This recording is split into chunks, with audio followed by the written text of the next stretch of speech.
Olá, voltamos com o nosso Univesp Explica e eu estou batendo um papo super descontraído com o Tiago Nagafushi, que está aqui do meu lado, que é o nosso supervisor de matemática, e a professora Glauci Verão, que é a docente da Univesp. E nós estamos falando sobre o nosso curso de licenciatura em matemática.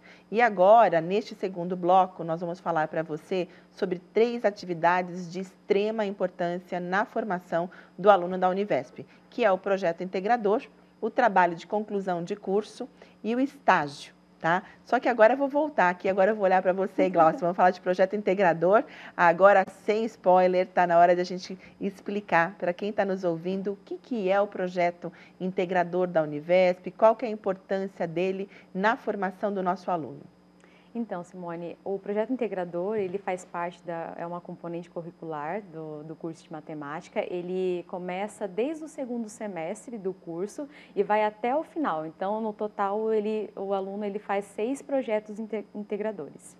Ele é um projeto, né, é um trabalho desenvolvido em grupo, né, alunos de 5 a 7 alunos, e ele foca na resolução de problemas. Então, o aluno ele deve procurar, né, no contexto onde ele vive, né, numa escola ou na comunidade onde ele vive, um problema que ele deve analisar.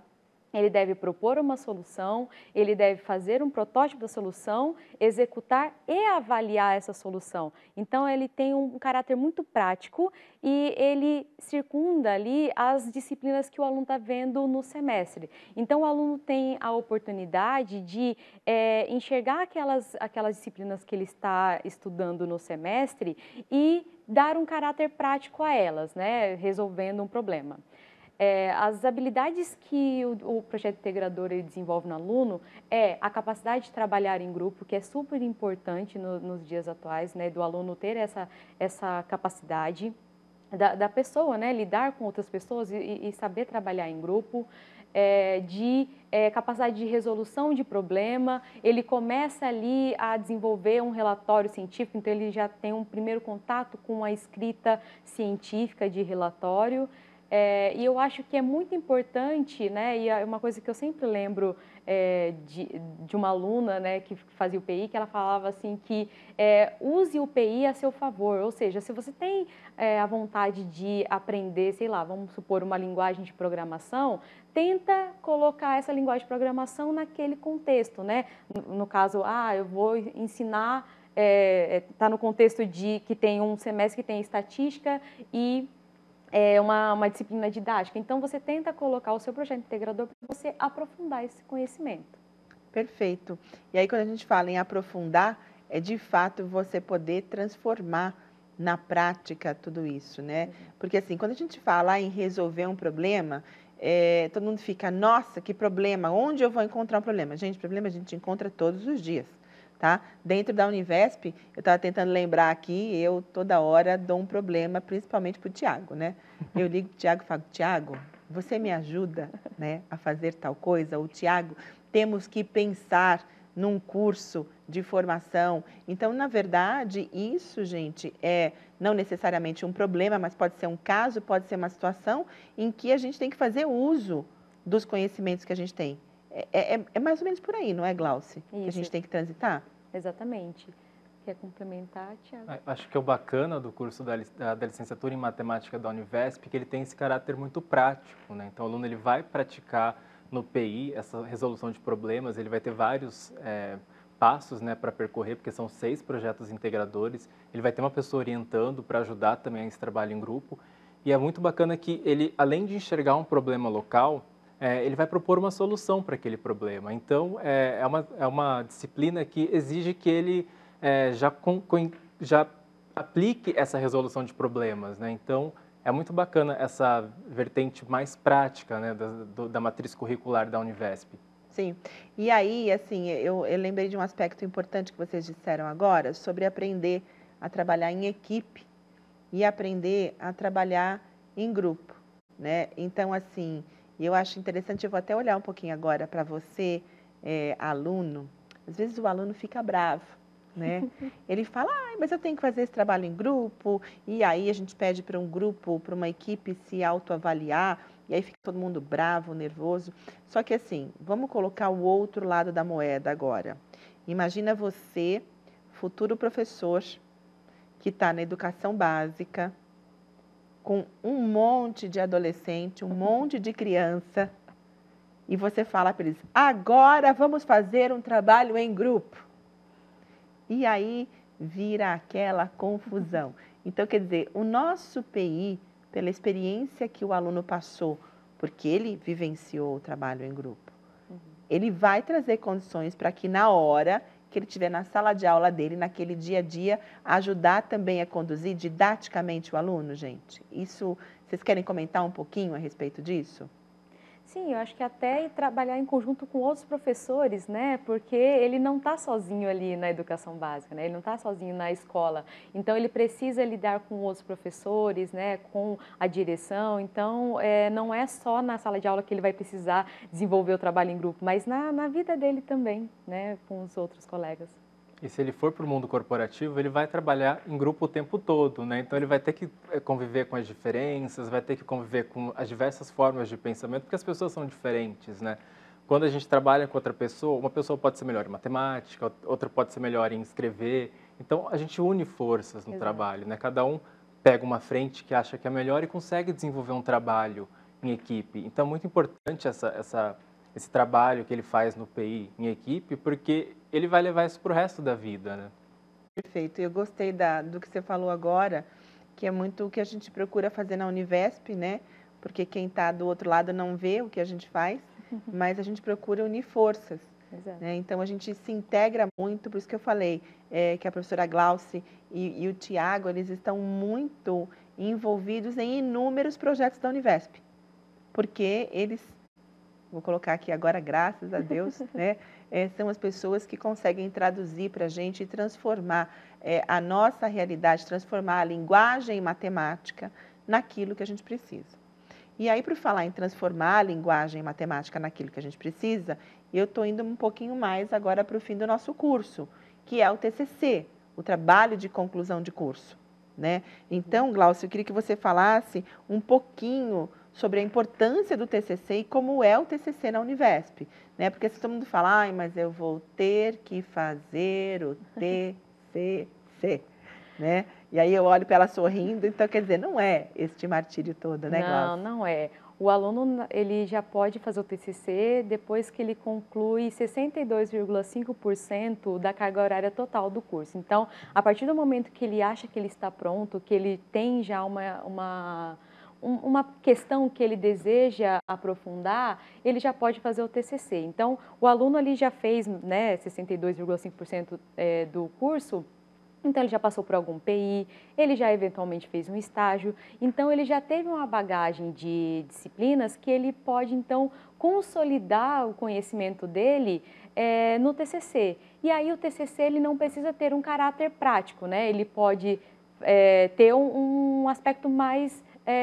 que a gente fala que é o TCC científico, né? De refletir, de analisar, de discutir alguma teoria que ele viu durante o curso que eventualmente ele não tenha aprofundado. Tá, mas ele também pode ser o que a gente chama de TCC de produto. Exato. Né? Porque você tem o TCC, então assim, vamos separar em 2 blocos o nosso TCC, que seria o TCC científico, né? Que eu acho que é o que a gente está muito mais acostumado, né, que você vai discutir, você vai fazer aquelas ligações da teoria, e você também tem o de produto. Vocês querem comentar um pouco sobre o que é esse TCC de produto? Quer comentar um pouco, Tiago? É bacana o TCC produto, Simone, na Univesp, porque o aluno ele pode desenvolver alguma coisa, né? Eu vou dar um exemplo de um grupo que eu orientei. Eles tinham interesse em ensino de funções. Então, o que eles poderiam fazer para ensinar essas funções? Eu dei a dica para eles, porque vocês não pensam num aplicativo de celular em que o aluno ele vai jogar, vai praticar alguns jogos e com esses jogos ele vai aprender alguns conceitos de funções, como domínio, imagem. Eles fizeram o passo a passo desse aplicativo, né? A tela inicial, como que o aluno pode escolher a partir da tela inicial. Então, ele fundamenta esse produto, né, com o que ele aprendeu durante o curso, sobre jogos, sobre como utilizar recursos digitais para a educação, e ele monta, né, ele cria um aplicativo, né, mesmo que hipoteticamente ali no papel, para resolver aquela questão, né, por exemplo, o ensino de funções. Então, ele tem diversas formas que ele pode fazer um TCC produto. Perfeito. Então, quer dizer que o aluno da Univesp, ele já pode sair da nossa universidade com um produto e, de repente, lançar aí alguma novidade no mercado, e esse produto é fruto do TCC. É isso, Tiago? É isso mesmo. Ele vai ali, além de construir aquele produto, por exemplo, esse aplicativo, ele vai ter ideia de como fazer isso, né? De o que se precisa fazer para construir um aplicativo. Eu preciso ter, por exemplo, as telas de transição, se a pessoa clica num botão, o que vai acontecer, se a pessoa clica no outro botão, o que acontece. Então, ele vai ter uma noção de um desenho mesmo, né, de como ele forma aquele aplicativo, né, constrói um fluxograma de telas, de como que ele pode caminhar, de quais são as possíveis ramificações que o aluno utilizando aquele aplicativo vai ter, né, a partir do momento que ele utiliza esse aplicativo. Então, é bem interessante mesmo. Perfeito. Bom, então o que a gente tem? Projeto integrador que vai devagarzinho, assim por dizer, porque ele já inicia no segundo semestre de curso, ele vai preparando o aluno de forma gradativa para a resolução. Vamos dizer assim, começamos com problemas mais simples e vamos a problemas mais complexos. E aí a gente tem o TCC, que é essa grande oportunidade do aluno poder fazer um trabalho mais maduro, assim por dizer, e ele tem todo o tempo disponível para ele, porque não fica no último semestre de curso, ou seja, 62,5% da carga horária, ou seja, um pouquinho a mais, né, da metade do curso, ele consegue já iniciar o TCC. E aí a gente tem uma prática que é de extrema importância, principalmente para quem faz, para todos os profissionais, tá, gente? Eu vou voltar um pouquinho agora. O estágio, ele é uma prática extremamente importante para todos os profissionais de quaisquer áreas, tá?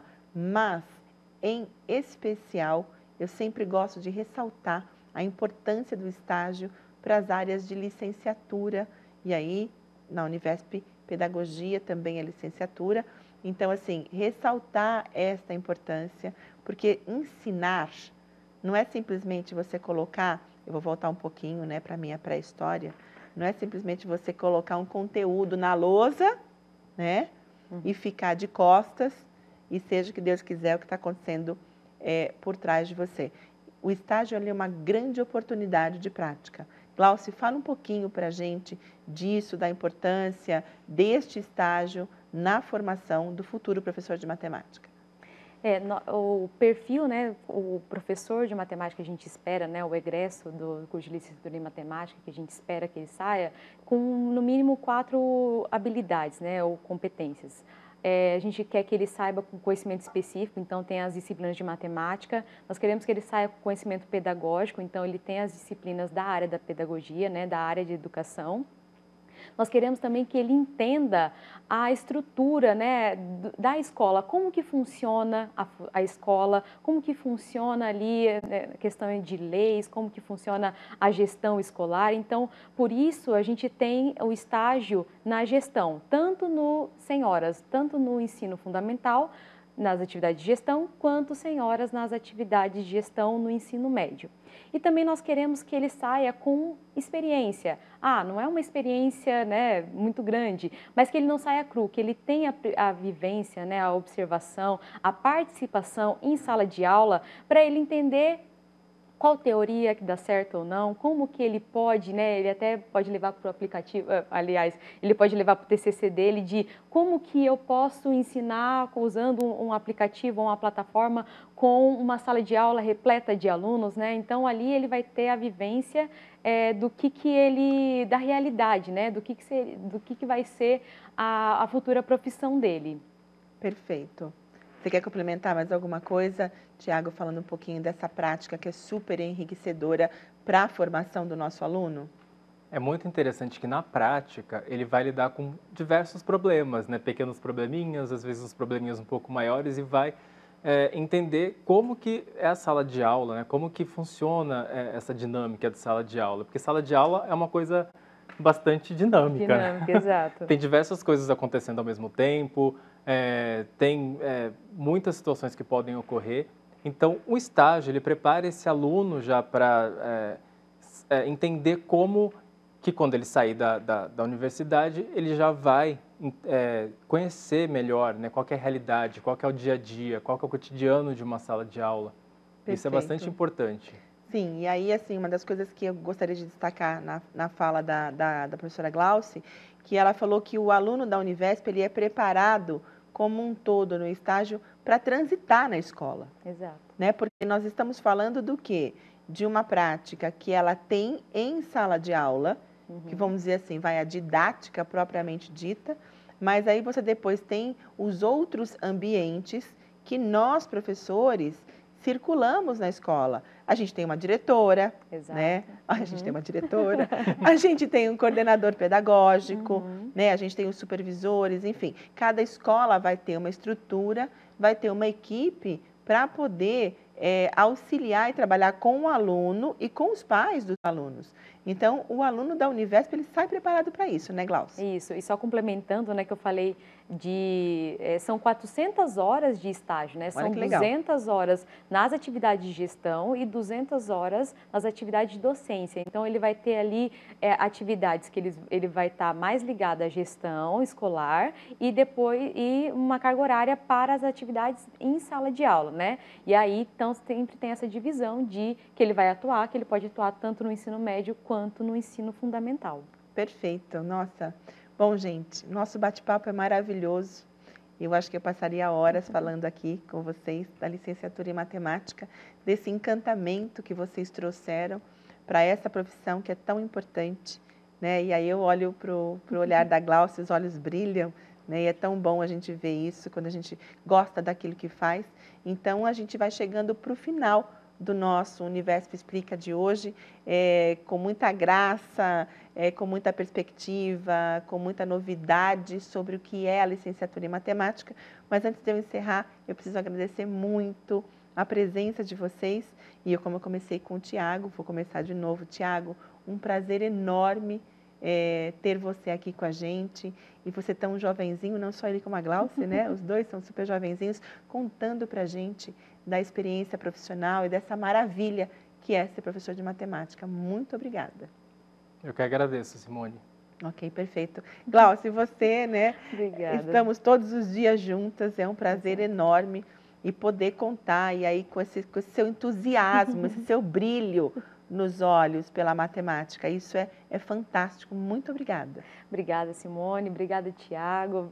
E eu espero que tenha animado alguns alunos alguns candidatos para fazer o curso de licenciatura em matemática. Perfeito. Bom, eu já agradeci os nossos convidados e agora eu agradeço você, né, telespectador, ou você, aluno da Univesp, futuro aluno da Univesp, que ficou com a gente até este momento para entender o que é a licenciatura em matemática. Então, eu me despeço de você nesse momento e digo, logo, logo, tem mais Univesp Explica. Muito obrigada e até breve.